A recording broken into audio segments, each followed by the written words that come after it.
पुजारियों को सरकार ने मलाई बांटना शुरू किया है, जब से नफरती चिंटुओं को कट्टर हिंदुत्व का पाठ पढ़ाना शुरू किया गया है, जब से इन अक्ल के अंधों को मोदी जी की असीम कृपा प्राप्त हुई है, जब से ही इन जहर खुरानों को कपड़े देखकर पहचानने की कला हासिल हुई है, तब से ही हमारे देश में अमन, चैन और शांति ने पलायन कर लिया है। रोजाना बजरंग दल और उसके जैसे तमाम कट्टरपंथी संगठन जिस तरह से हिंदुत्व का चोला ओढ़कर मुस्लिम समुदाय को निशाना बना रहे हैं, अब उसका असर पूरी दुनिया में देखा जा रहा है। अरब की कंपनियों ने भारत से अपने बोरिया बिस्तर पैक करके दूसरे देशों का रुख कर लिया है।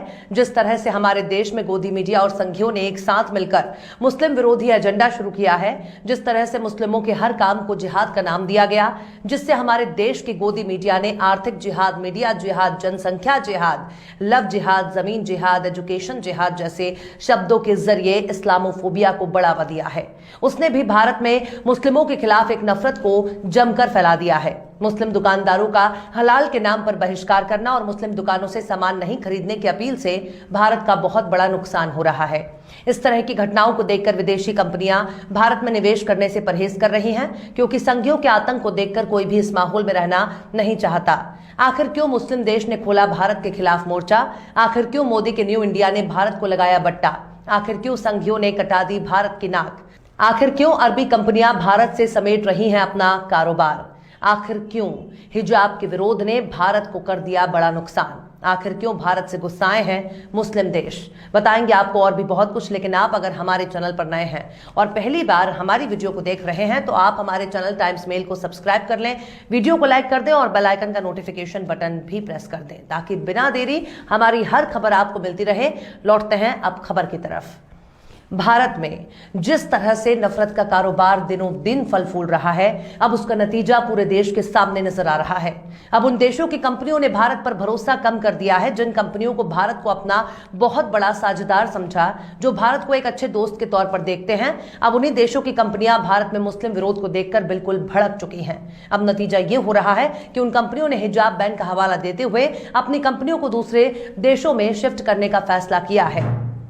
पूरी दुनिया में भारत अपनी प्यार और सौहार्द के लिए पहचाना जाता है, जहां सभी धर्मों के लोग मिलजुल कर रहते हैं। कोई भी दूसरे व्यक्ति का उसके धर्म के आधार पर विरोध नहीं करता। लेकिन मोदी जी के न्यू इंडिया में भारत की छवि एक कट्टरपंथी के तौर पर बनती जा रही है। हलाल मीट से लेकर हिजाब बैन तक के मामले सामने आने के बाद इसका असर अब हमारे विदेशी व्यापार पर पड़ने लगा है। खासकर उन देशों से व्यापार प्रभावित हो रहा है जिन्हें हम मुस्लिम देश कहते हैं। विदेशी कंपनियों ने भारत में मुस्लिम विरोध और सांप्रदायिक माहौल को देखकर अपनी कंपनी को दूसरे देशों में शिफ्ट करना शुरू कर दिया है, जिसकी वजह से भारत में नौकरी करने वाले लोगों की नौकरी खत्म हो रही है। इसके साथ ही भारत में निवेश करने वाले भी भारत से परहेज करते नजर आ रहे हैं। खुद कर्नाटक में ही हिजाब विरोध, हलाल गोश्त और मुस्लिम दुकानदारों के विरोध का नतीजा अब यह हो रहा है कि वहां मौजूद कंपनियों ने अपने कारोबार को दूसरे देशों में शिफ्ट कर दिया है। ये कंपनियां ऐसे माहौल में नहीं रहना चाहती जहां हिजाब, हलाल और मुसलमान के नाम पर इतना सांप्रदायिक माहौल बन चुका हो। साफ तौर पर कहा जाए तो मुस्लिम विरोधी एजेंडे का असर अब उल्टा भारत पर ही हो रहा है। अरब और मिडिल ईस्ट की कंपनियों ने भारत से अपने प्रोजेक्ट को निकालकर मिस्र और जॉर्डन जैसे देशों में ले जाने के लिए मजबूर हैं, और अब नौकरी पाने का मौका मिस्र और जॉर्डन जैसे देशों को मिल रहा है, जबकि हमारे देश का हिंदू अभी भी हलाल मीट और हिजाब का विरोध करने में मस्त है। बेरोजगारों की एक बड़ी फौज आपको सड़क पर दिखाई देगी, लेकिन भारत के युवाओं को नौकरी का बिल्कुल भी चिंता नहीं है। उन्हें चिंता है तो बस दूसरों की बहन बेटियों के सिर से हिजाब खींचने की, उन्हें चिंता है तो बस हलाल मीट की, उन्हें चिंता है बस हलाल इकोनॉमी और बैंकिंग जिहाद की। मुस्लिम देशों की इन कंपनियों ने सीधे तौर पर कहा कि हम भारत में यहां क्यों काम करें, जब यहां सांप्रदायिक हिंसा लगातार बढ़ती जा रही है और मुस्लिम विरोधी घटनाओं में इजाफा होता जा रहा है। एक कंपनियों को तो बाकायदा हिजाब का हवाला देकर के अपने काम को भारत से समेट लिया है, और उसने अपना पूरा प्रोजेक्ट भारत से निकालकर मिस्र और जॉर्डन को दे दिया है।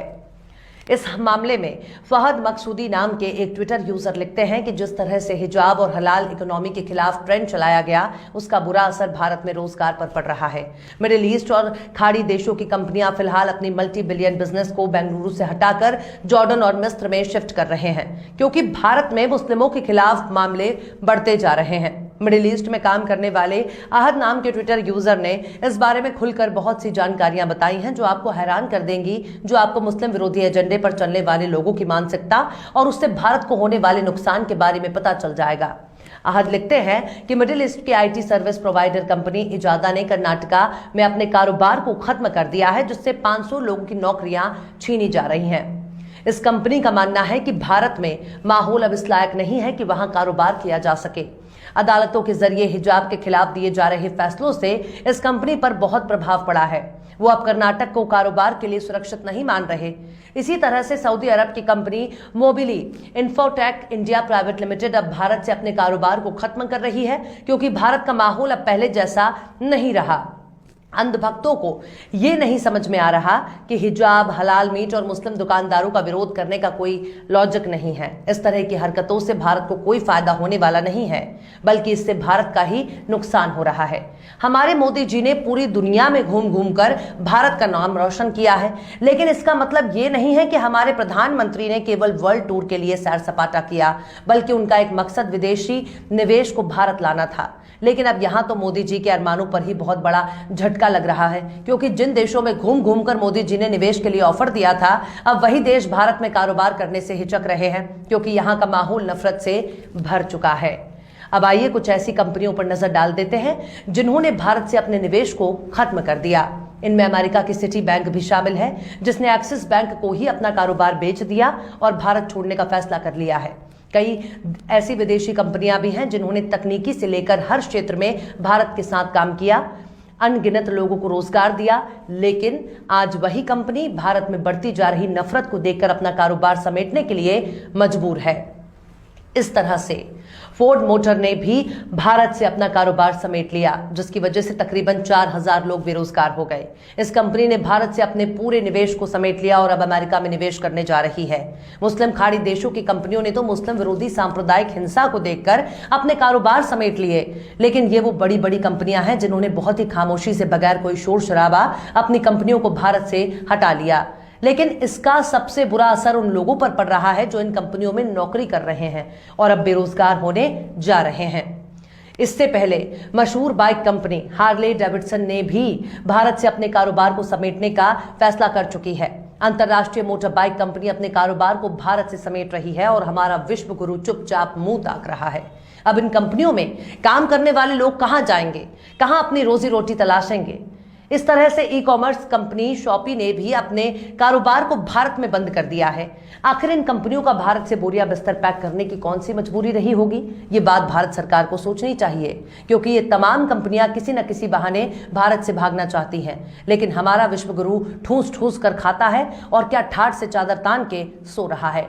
उसे कोई फर्क नहीं पड़ रहा कि भारत में इतनी बड़ी संख्या में लोग बेरोजगार हो रहे हैं।